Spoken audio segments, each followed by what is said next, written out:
Hola chicos, ¿cómo están? Buenas tardes. Bienvenidos a la sesión número 11 del curso Habilidad Verbal. El día de hoy vamos a ver herramientas para la comprensión lectora 1 y vamos a ir viendo específicamente aspectos relacionados a técnicas que nos van a ayudar justamente en la comprensión lectora, como son el subrayado, el sumillado, que los podemos elaborar a partir de la identificación de las palabras claves.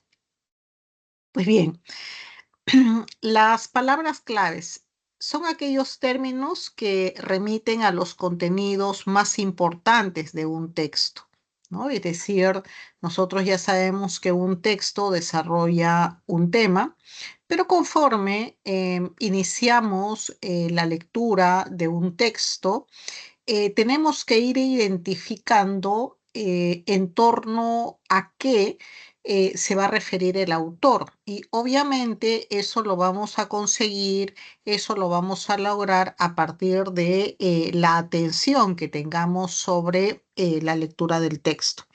Entonces, ¿cuáles son las estrategias para, en primer lugar, identificar las palabras claves? Primero, tenemos que leer todo el texto con atención e interés, por lo menos una vez. Número dos, identificar las palabras claves. ¿No? Ya lo vemos, estamos ahí viendo en la diapositiva algunas palabras en negrita. Estas son fundamentales para comprender las ideas expuestas en el texto. Por esta razón, debemos conocer el significado de ellas. Es decir, cuando nosotros comenzamos la lectura de un texto, nos vamos a ir dando cuenta que conforme vayamos desarrollando, ¿no? Vayamos leyendo la primera oración o enunciado, ya el autor se está refiriendo a algo, ¿no? Nos va a hablar de repente del clima, nos habla de repente de una fruta, nos habla de una persona, y entonces ese vendría siendo el elemento inicial o el elemento principal. Pero repito, nosotros vamos a ir identificando estas palabras claves a partir justamente de esta lectura atenta. Entonces, en un texto siguiente, el clima a nuestro alrededor está cambiando más rápido de lo previsto. En esta primera parte que acabo de leer, obviamente que lo más importante es el clima, ¿no? Nos dice, el clima a nuestro alrededor está cambiando más rápido de lo previsto. Entonces, como todo se está refiriendo a algo, en este caso al clima, clima es lo que adquiere importancia, y también vamos a poner en negrito, ¿no? La palabra cambiando, ¿no? Porque se está refiriendo justamente a esa situación, ¿no? Al cambio del clima. Nos dice, desde tormentas más frecuentes y extremas hasta olas de calor sin precedentes, estamos sintiendo los impactos del calentamiento global. Acá calentamiento global vendría a ser justamente lo importante, que es lo que fundamentalmente vendría siendo el efecto, ¿no? De lo que se percibe a partir de este cambio del clima ocasionado por el hombre. Pero todavía tenemos tiempo de cambiar el rumbo. Podemos evitar los impactos más graves del cambio climático si limitamos el calentamiento a 1,5 grados centígrados, ¿no? Según un reciente informe de la Organización de las Naciones Unidas.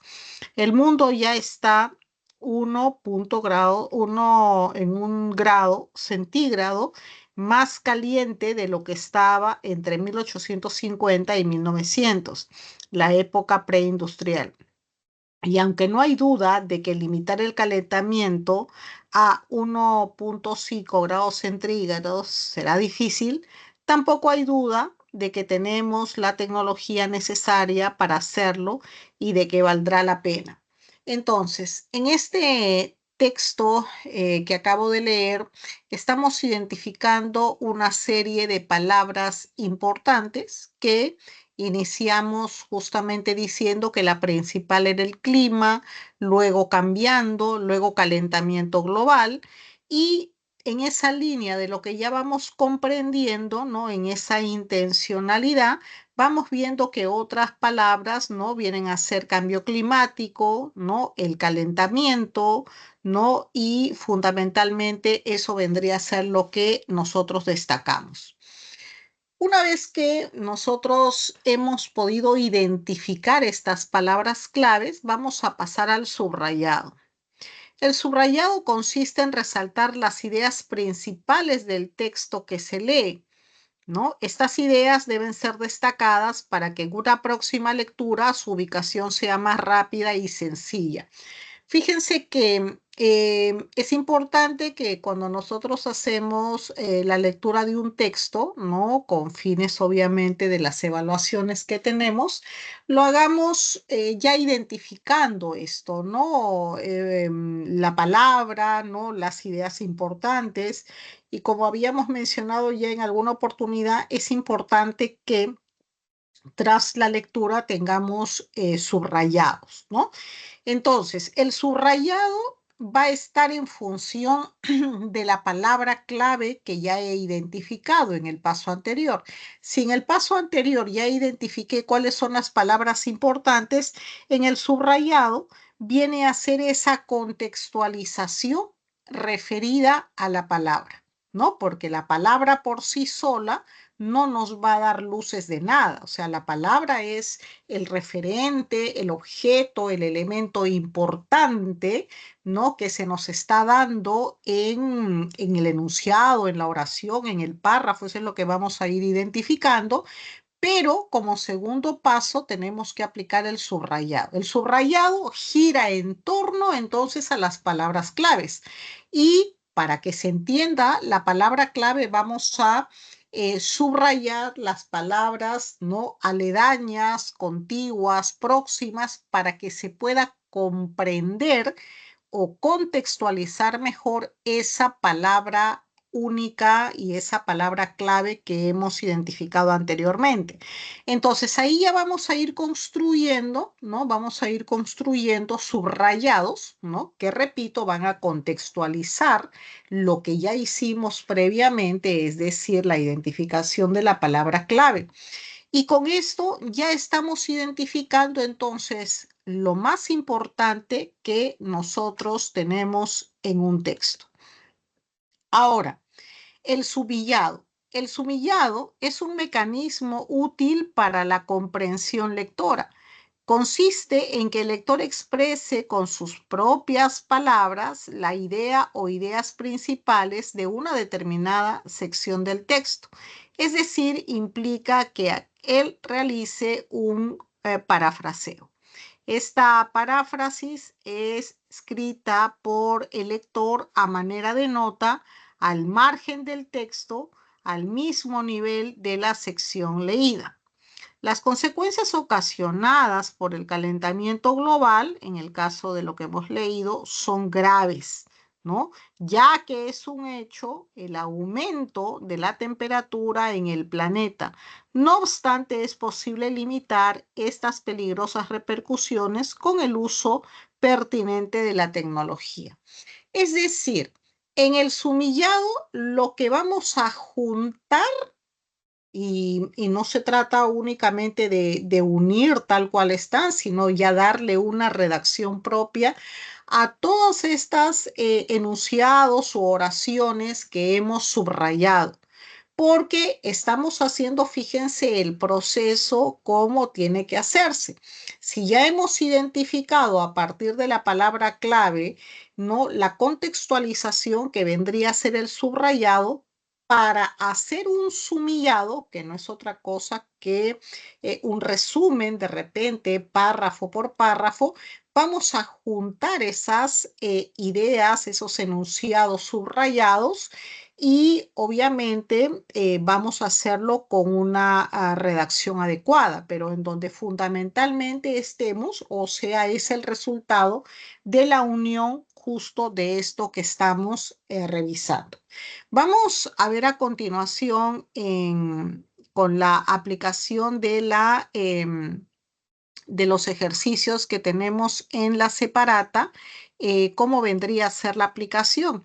Ahí tenemos ya el primer ejemplo, el primer ejercicio, ¿no? Que nos habla sobre la Segunda Guerra Mundial, ¿no? Nos dice, al concluir la Segunda Guerra Mundial, ya está subraya, ya está en negrita, mejor dicho, la Segunda Guerra Mundial, el tablero internacional se reconfiguraba bajo la sombra creciente de la Guerra Fría.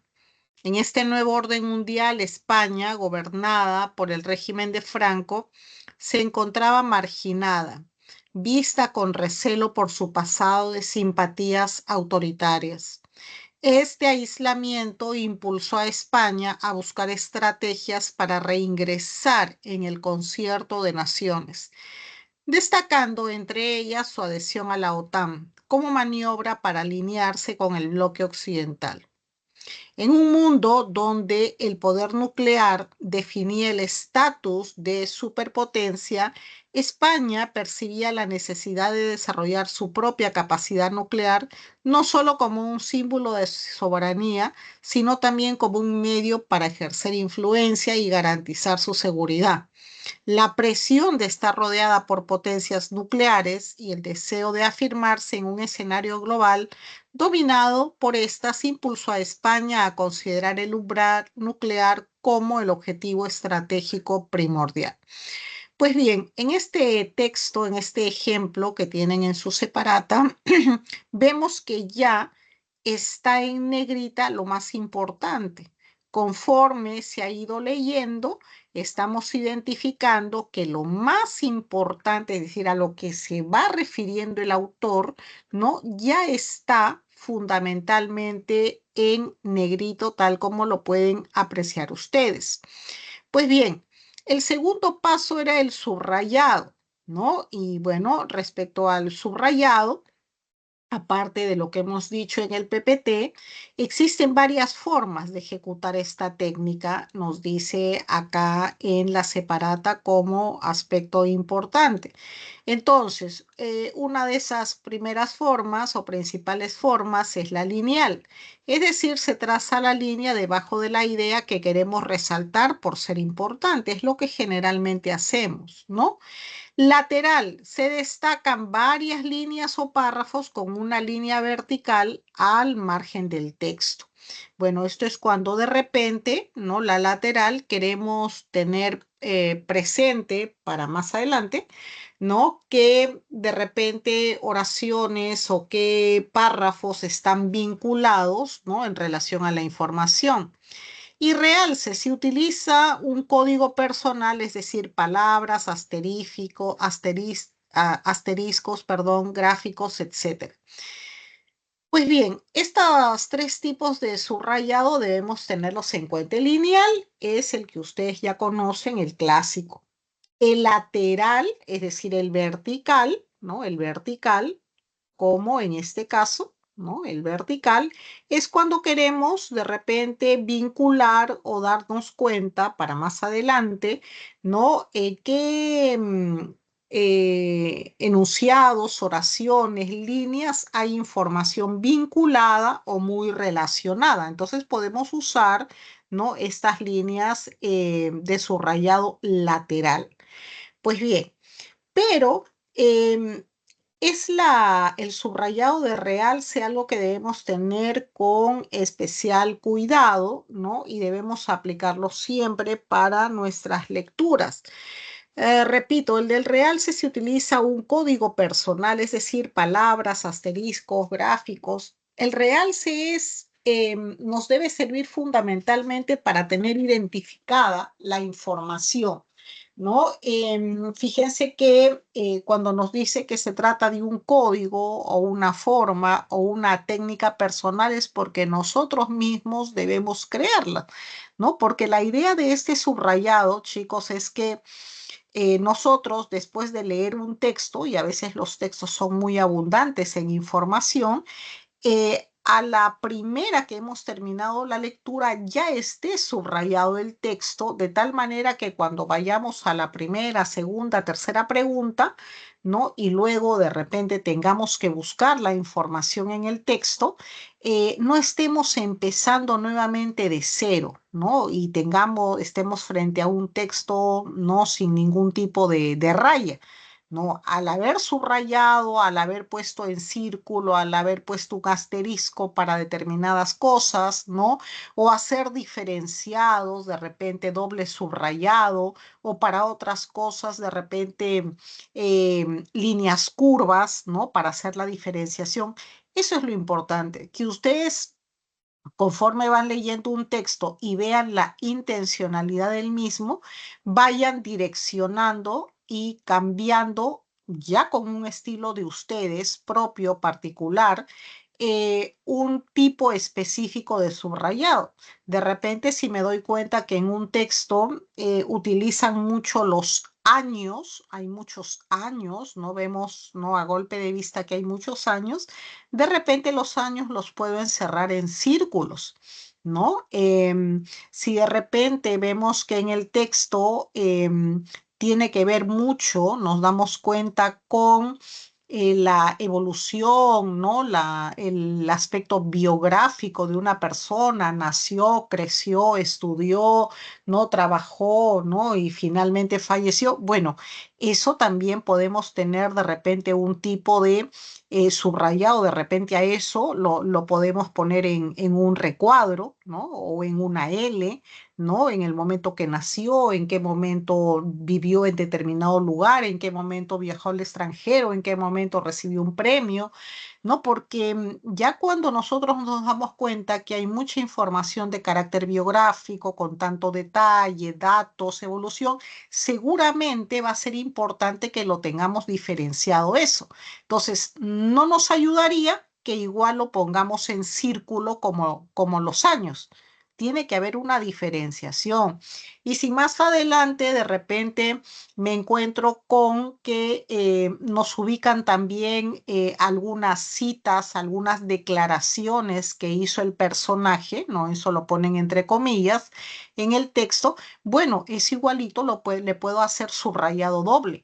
Entonces, yo ya con un estilo, una técnica particular, personal, diferenciada, al terminar la lectura del texto, yo ya lo tengo todo, no solamente subrayado, sino diferenciado, o sea, con una técnica de subrayado diferenciada. De eso se trata. ¿Para qué? Para que esté más claro y cuando vayamos a una pregunta de repente que nos plantee algo muy detallado, fíjense que cuando no hemos hecho ningún tipo de subrayado en el texto nos vamos a demorar muchísimo. Entonces, de eso se trata justamente el realce. Pues bien, acá nosotros tenemos en el ejemplo, ¿no? Cómo se ha hecho el proceso. En el caso anterior habíamos indicado ya que teníamos que ubicar, ¿no es cierto?, la parte del subrayado para que nosotros podamos ir identificando lo principal. Pues bien, pero nosotros a partir de un texto largo, por ejemplo, podemos hacer sumillas como el que tenemos acá, ¿no? Sumillas, párrafo por párrafo, esto, por ejemplo, para textos, ¿no? que ameritan, en donde no solamente vamos a hacer un resumen de todo el texto, sino un resumen de cada párrafo, porque de repente hay cosas muy, muy importantes, ¿no? que destacar. Bueno, hacemos lo propio, o sea, ¿y qué viene a ser lo propio en este caso? Lo propio viene a ser, como habíamos dicho inicialmente, primero dar una lectura total a todo el texto, en segundo lugar, identificar las palabras, ¿no? En negrita, que ustedes las pueden apreciar acá, ¿no? Como lo más importante. Y una vez que yo ya he ubicado las palabras en negrita o les he puesto un círculo, ¿no? A las palabras importantes, luego veníamos con el segundo paso y el segundo paso era hacer un subrayado de contextualización para cada palabra en negrita para poder comprenderla, para poder darle un contexto a esa palabra en negrita. ¿no? Tal como lo tienen ustedes acá. Y luego, como tercer paso, viene a ser la sumilla. Y ustedes ven acá claramente, ¿no? Cómo a partir solamente de lo que está subrayado, ¿no? Pasamos a hacer la sumilla 1. Nos dice, cirujanos señalaron un nuevo tratamiento para el cáncer de próstata en sus inicios con láser y una droga hecha con una bacteria marina. Esto es el resultado, ¿no? Esta sumilla 1 es el resultado únicamente de lo que está subrayado, que simplemente lo estamos fusionando y lo estamos fusionando dándole una redacción propia, ¿no? Armónica, pero que contemple justamente eso. Ahí ya tenemos la sumilla 1. Lo mismo vamos a hacer con el siguiente texto, ¿no? En el siguiente texto igualmente vamos a contextualizar las palabras, ¿no? Y después vamos a proceder a hacer la sumilla. Y en la sumilla, ¿no? Vamos a tener igualmente ya la información, ¿no? relevante de todo este proceso. Muy bien, luego tenemos un ejercicio de aplicación. Este ejercicio de aplicación lo vamos a hacer eh, al final de la sesión para no demorarnos un poco más. Y vamos a pasar entonces a la sección B. En esta sección B tenemos el texto 1A y el texto 1B. Tratemos, por favor, ya de aplicar lo que acabamos de decir, es decir, tratemos de encerrar en negrita, darle un procesamiento adecuado, diferenciado a lo que tenemos para que nos ayudemos. Y ustedes ya saben de que este tipo de textos, ¿no? Este tipo de textos dialécticos, bueno, van orientados a algo, esto ya lo hemos repetido varias veces, así que tenemos que ir buscando desde un inicio cuál ha sido primero el tema polémico, ¿no? Que lo vamos a corroborar luego cuando leamos el texto 1b, eso lo vamos a identificar teniendo en cuenta la posición que tiene el autor a favor o en contra, ¿no? Porque por ahí de la mano está. Y luego otra cosa que van a tener que subrayar acá son los argumentos. Entonces, número 1, el tema polémico, hay que identificarlo. Número 2, la posición del autor respecto al tema polémico, a favor o en contra. Y en tercer punto, los argumentos de defensa de posición. Muy bien, vamos entonces leyendo texto 1A, 1B y desarrollando.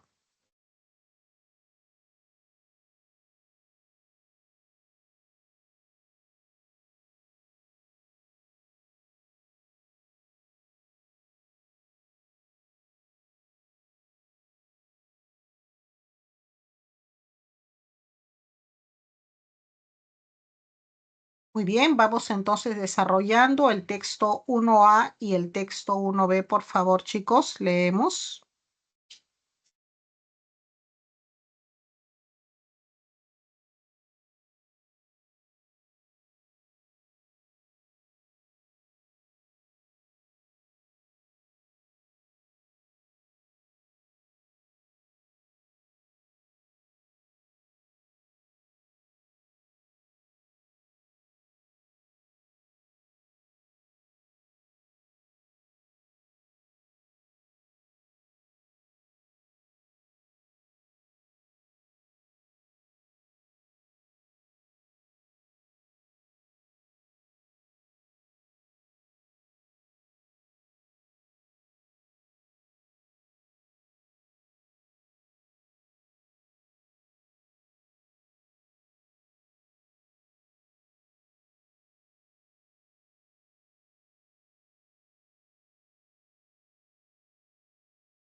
Muy bien, vemos entonces la primera pregunta. Nos dice, el tema central que articula la discusión entre ambos textos es,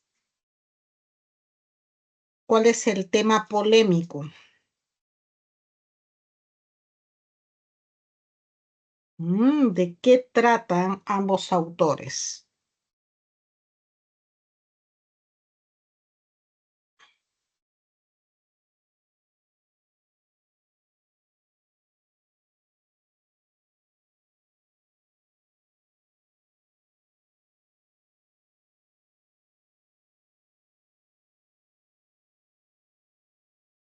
Bien, el tema central que articula la discusión sería alternativa A, los efectos de la intervención del Estado en las fuerzas económicas.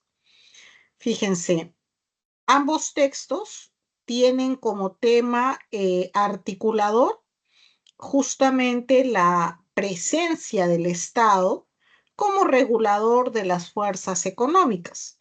Entonces, para Keynes, esta intervención es fundamental, mientras que para Hayek es más bien perjudicial, ¿no? Es nociva para el desarrollo del libre mercado. Entonces ahí tenemos justamente esas miradas, esas perspectivas totalmente antagónicas. En la pregunta número 2, según la teoría keynesiana, si la intervención estatal no fuera decisiva para moderar el ciclo económico, posiblemente,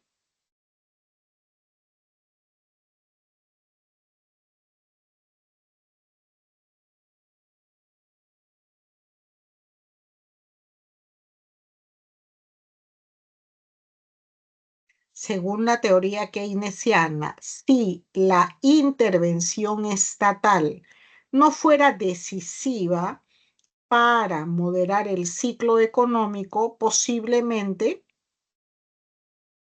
¿qué ocurriría en esa situación, en ese contexto situacional que nos ponen?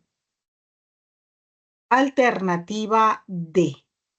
Los consumidores y las empresas plegarían sus gastos e inversiones. Efectivamente, según la teoría keynesiana, la intervención estatal es necesaria para moderar los auges y caídas de la actividad económica. Ahora, de no poder atender esta situación, entonces la reducción del gasto de consumo podría llevar a las empresas a invertir menos, ¿no?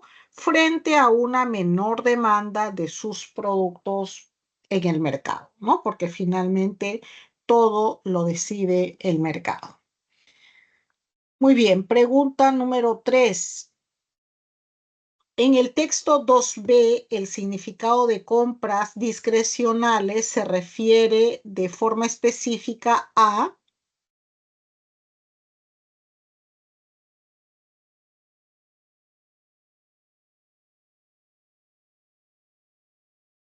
qué se refiere cuando nos dice es discrecionales?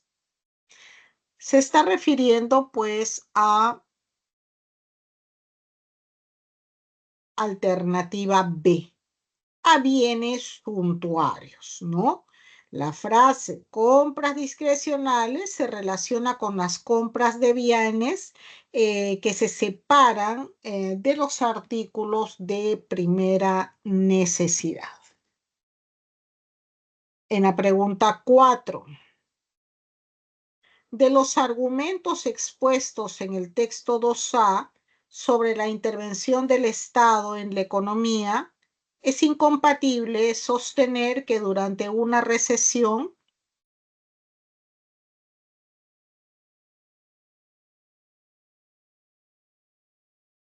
Letra E. muy bien, la tarea del Estado es desaparecer el producto como respuesta a una menor demanda, totalmente incompatible. Y es que este enunciado es incompatible, ya que como explica la teoría keynesiana, la tarea del Estado es en este caso hacer crecer el producto tras la caída de los gastos de consumo y también de inversión. Muy bien. Pregunta número 5. Se refiere del texto 2b que con la intervención del Estado, la dirección colectiva y consciente a las fuerzas sociales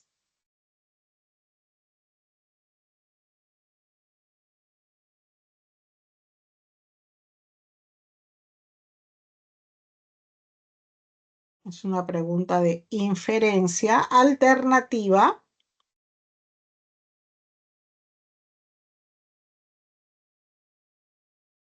Se infiere del texto 2b que con la intervención del Estado en la dirección colectiva consistente a la y consciente a las fuerzas sociales.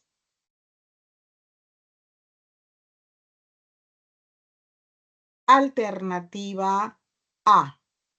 Surgiría una impresión falaz de capacidad de consumo en toda la sociedad.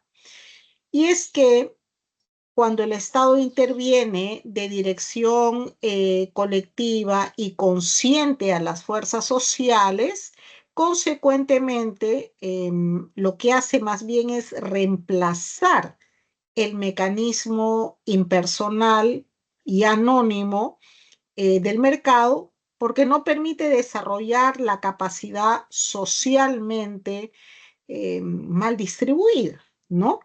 Desde la perspectiva de las estructuras clasistas humanas de satisfacer sus necesidades, es decir, lo elemental.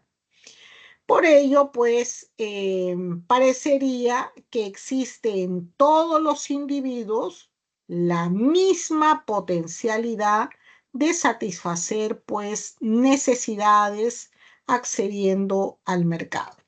Por eso tenemos como respuesta alternativa A. Muy bien, vamos. Quería referirme a esta pregunta rápidamente, a la pregunta número 2, ¿no? Fíjense que acá han puesto una pregunta, bueno, esto es extrapolación, que todavía no lo hemos visto, pero bueno, esta es la pregunta que generalmente aparece, ¿no? Al final, ¿no? Que nos ponen en una situación sacada de repente fuera, ¿no? De lo que hemos leído. Y entonces, solamente que acá no comienza la pregunta con la situación, ¿no? Generalmente comienza con el sí. Si la intervención estatal no fuera decisiva para moderar económico, según la teoría de keynesiana, posiblemente hubiese sido volteando, ¿no? Entonces hay que tener cuidado ahí porque esta es igualmente una pregunta de situación, ¿no? Sí, entonces. Muy bien, vamos entonces ahora al siguiente texto, el texto número 2. En este texto número 2 es un texto de tipo mixto. Tenemos ahí la parte de la imagen, la parte gráfica también. Y vamos entonces con la lectura y el desarrollo del mismo. Adelante.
Muy bien, vemos la primera pregunta. Nos dice, el tema central del texto es...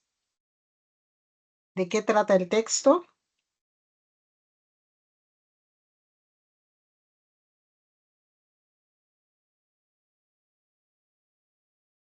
Letra A.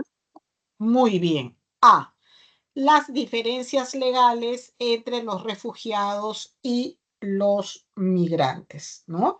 Efectivamente, ¿no? El tema se basa pues en identificar con precisión estas diferencias legales entre migrantes y refugiados. Muy bien. Vamos a la pregunta número 2. Nos dice respecto de la distinción entre refugiado y migrante, resulta incompatible afirmar que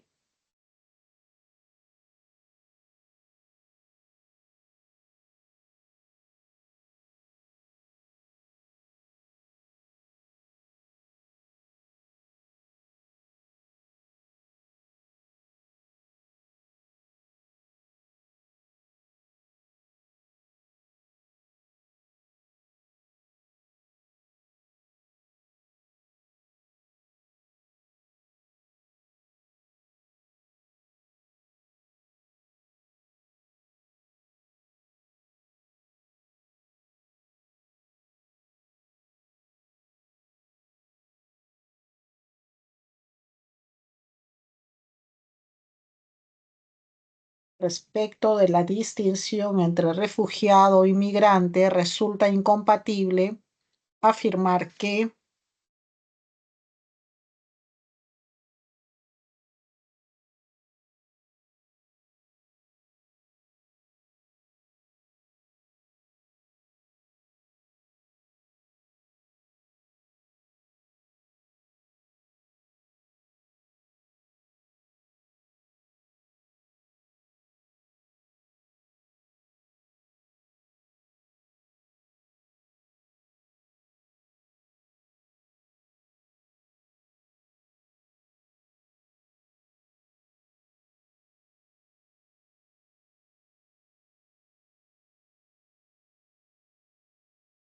a ver, ¿alguna propuesta?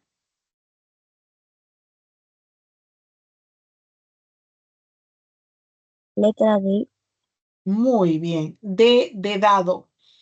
Resulta inconducente establecerla para efectos de asilo y ayuda humanitaria.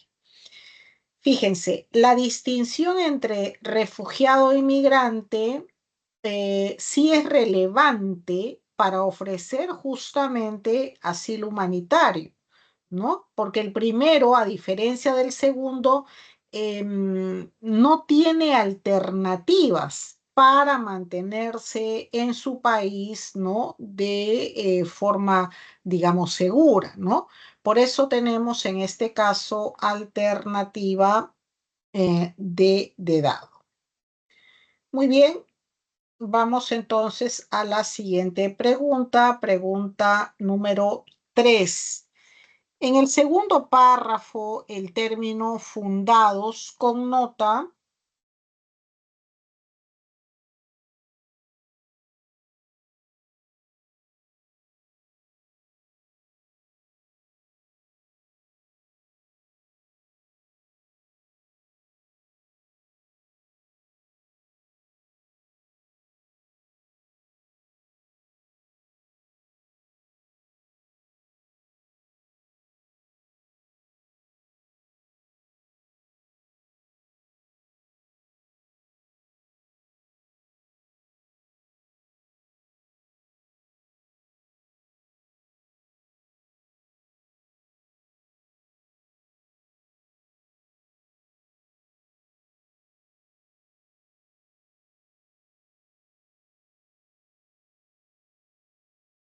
a ver qué respuesta tenemos para la 3.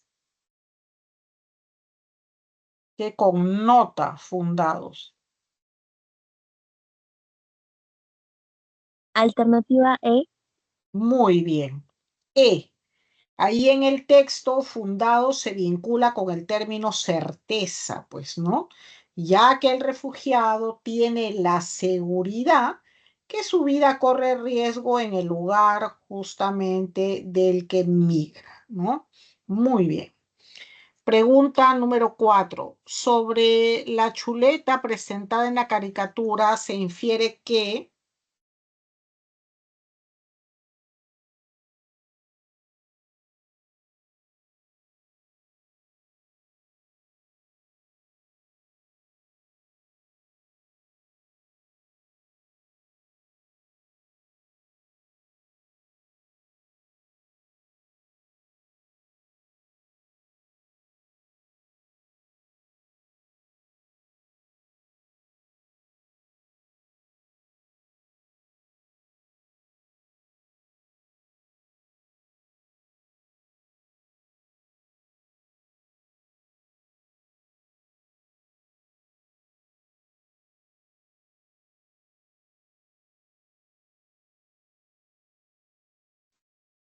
Alternativa A. Muy bien. A. Es el refugiado solicitando asilo tras el temor de ser devorado por los agentes de riesgo en su país, ¿no? Se puede inferir, pues, que la chuleta, ¿no? Es el refugiado solicitando asilo frente los tribunales norteamericanos. Los riesgos que corre en su lugar de origen, pues son simbolizados por un cardumen de pirañas. Muy bien, vamos a la pregunta 5. Si el desplazamiento de individuos se definiera de manera excluyente por el riesgo de situaciones o hechos que perjudiquen su integridad, entonces...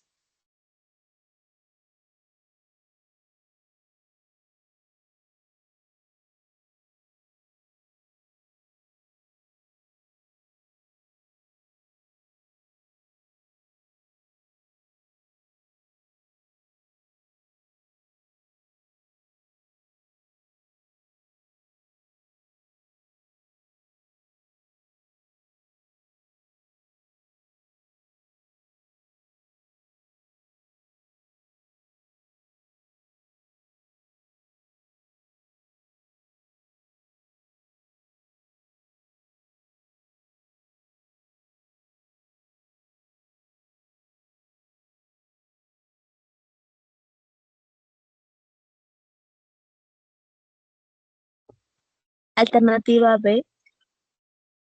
Ok, muy bien. Tenemos como respuesta alternativa B de bueno. Entonces, tal movilizaciones serían categorizadas como poblaciones de refugiados cuantitativamente numerosas, ¿no? Claro, si los migrantes no tuvieran otras opciones, ¿no? Que determinen su desplazamiento, más que el temor por su seguridad, entonces estos serían clasificados como refugiados por los organismos, pues también de tipo internacional, ¿no? Y en este caso estarían obviamente catalogados como clasificados o refugiados, ¿no? Cuantitativamente numerosos. Muy bien. Vamos a continuación al siguiente texto. Tenemos un texto en inglés. Tenemos el reading 3. Vamos, por favor, leyendo y resolviendo. Adelante, chicos.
Muy bien, vamos revisando la primera pregunta. Nos dice cuál es la idea principal del texto.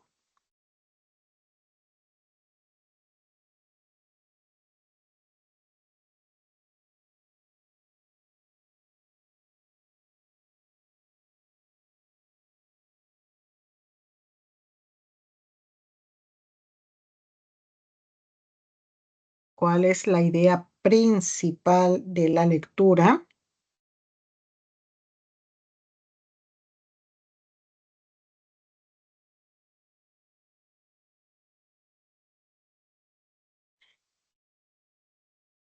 ¿Sería respuesta, chicos?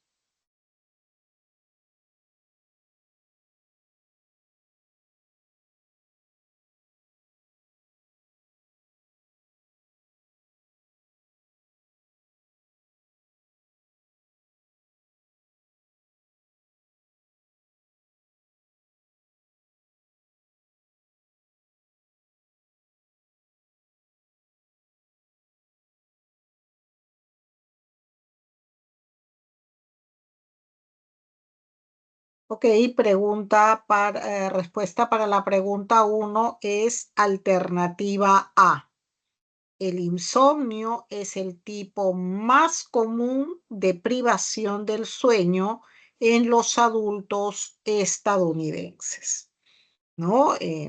Según el texto, existen muchos tipos de problemas para dormir y el insomnio es el tipo, digamos, más clásico de privación de sueño que se da pues en los adultos estadounidenses. Muy bien, pregunta número 2. La palabra omnipresente significa.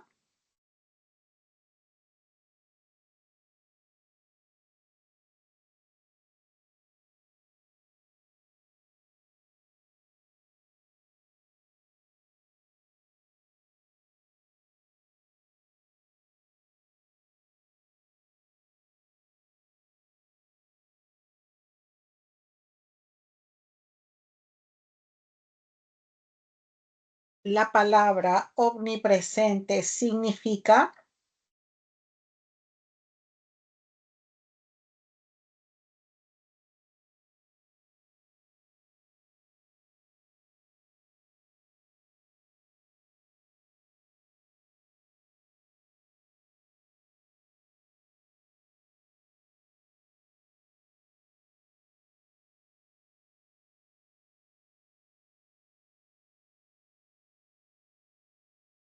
Alternativa D. Muy bien, de dado, globales, ¿no? Porque el significado de omnipresente es tener esa capacidad de ser ubicuo, no estar en todas partes. Entonces puede ser universal, global, ¿no? Ubicuo. Muy bien. Pregunta número 3. Según la información sobre los insomnios, es coherente argumentar que.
A ver, la respuesta sería acá alternativa E. Intentan superar sus problemas de falta de sueño tomando pastillas, ¿no? Y es que dice justamente eso el texto, ¿no? Que existe este problema, ¿no? Que es no poder conciliar el sueño por un tema de insomnio y sin embargo intentan pues revertirlo con la toma de pastillas. Muy bien, pregunta 4. ¿Podemos inferir de la información proporcionada por los Centros para el Control y Prevención de Enfermedades de Estados Unidos que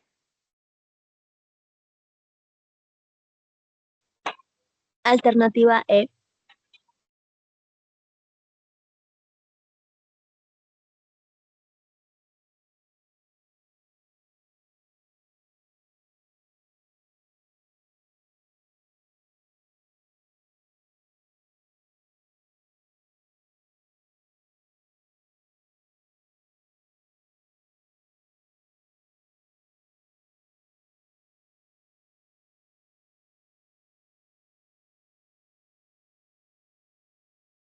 alternativa E me dijeron, no, no es alternativa E de enano? A ver, revisamos.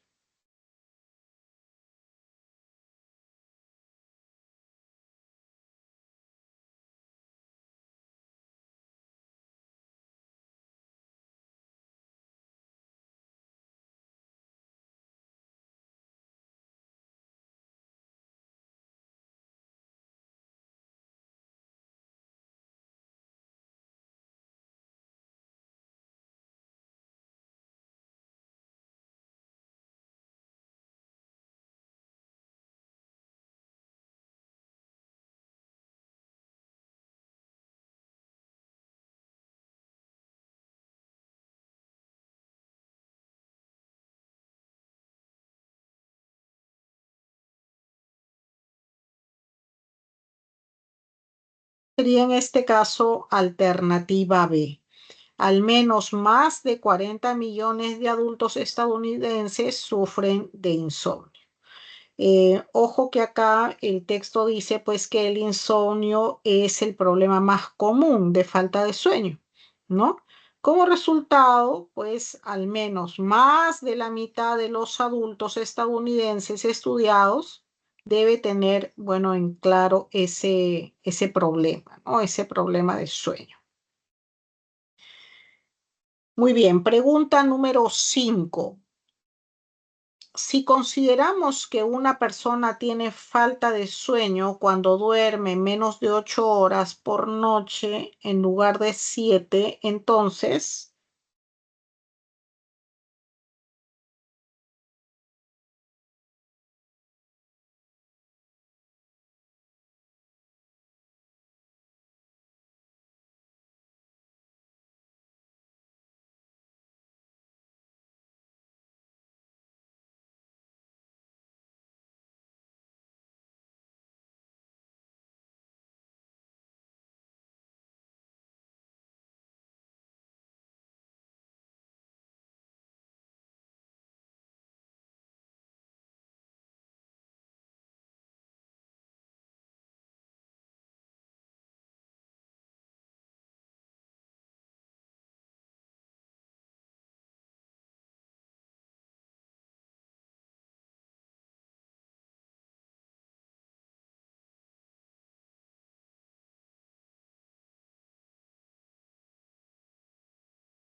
muy bien, la respuesta para esta pregunta número 5 sería alternativa E.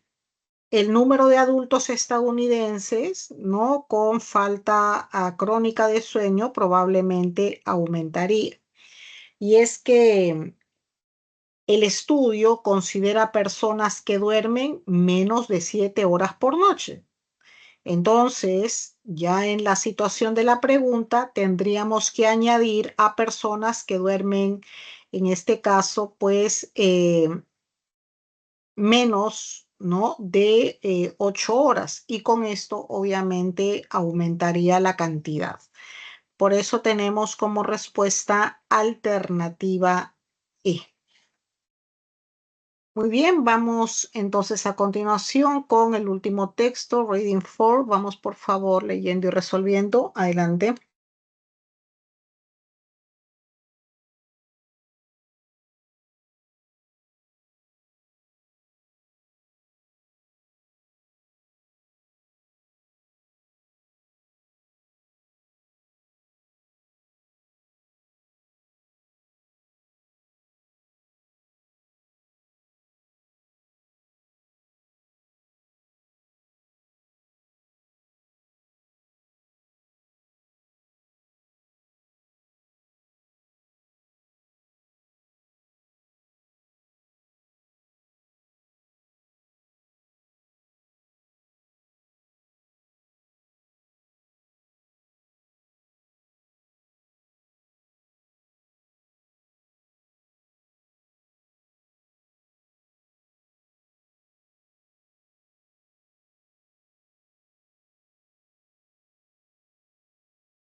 Muy bien, vamos a la pregunta 1. Nos dicen cuál es el tema central de la lectura, de qué trata el texto, alternativa.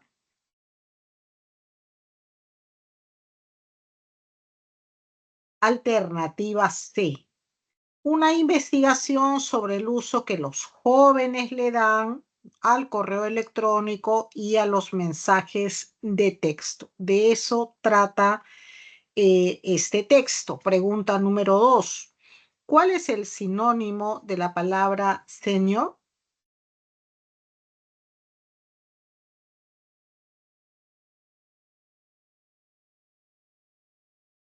A ver, ¿con qué lo...? Alternativa D. Ok, de dado, ¿no? Senior significa pues alguien que vivió más tiempo, ¿no? Que uno. Entonces, mayor sería alternativa de dado. Muy bien.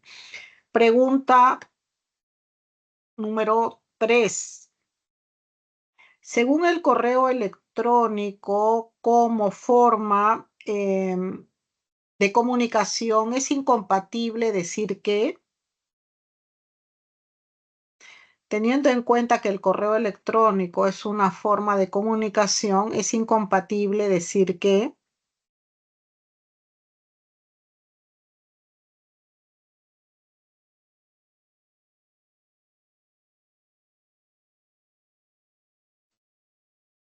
Alternativa B.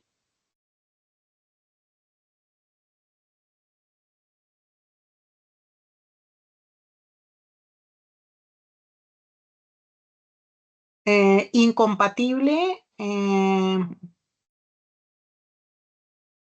no, no sería incompatible.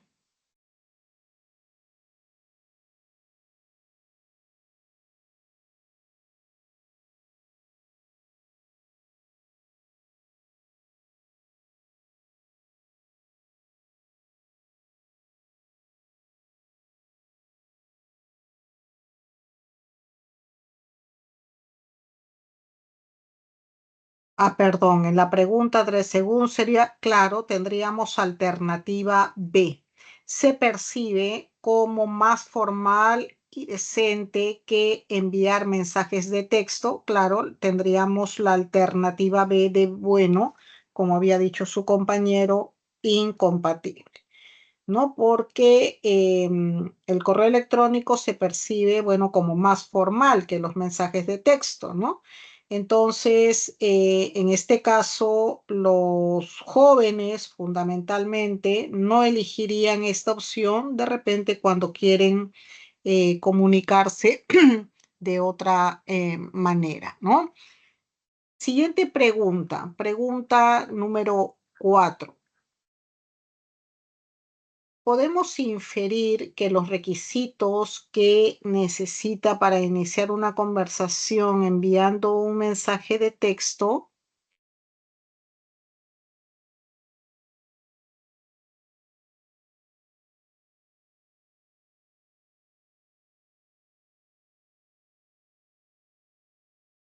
sería alternativa.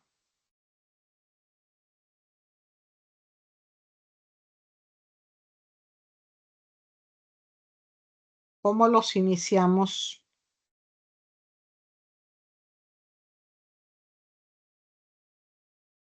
Sería alternativa B de bueno.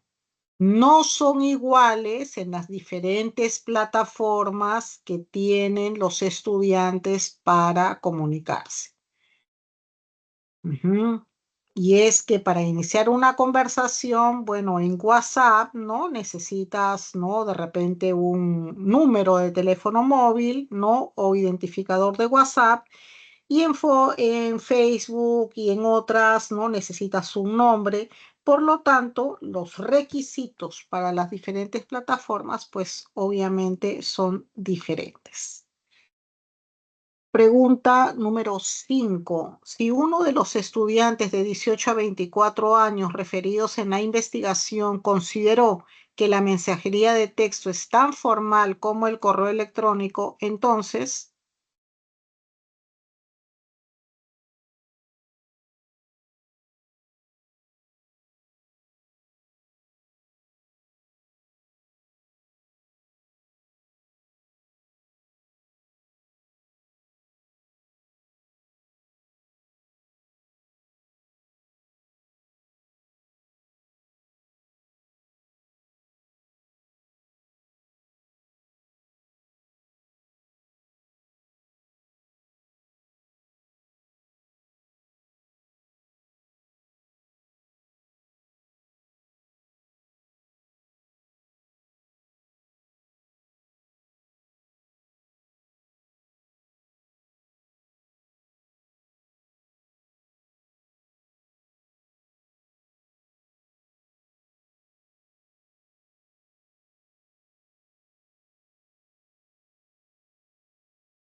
A ver, respuesta para la pregunta 5.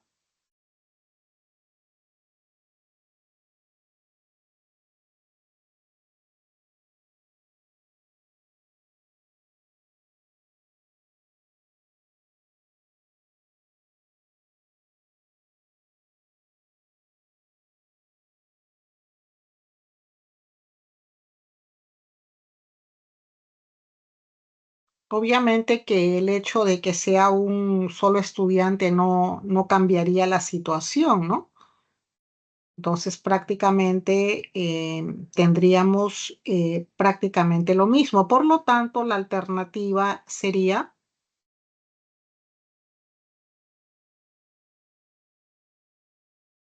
alternativa A. Repito, debido a que obviamente la percepción solamente de un estudiante que piensa diferente no determinaría absolutamente todo. Muy bien, chicos, de esta manera estamos cerrando la sesión del día de hoy. Continuamos la siguiente semana. No se olviden de tomar nota de las palabras nuevas. Nos encontramos la próxima semana. Muchas gracias.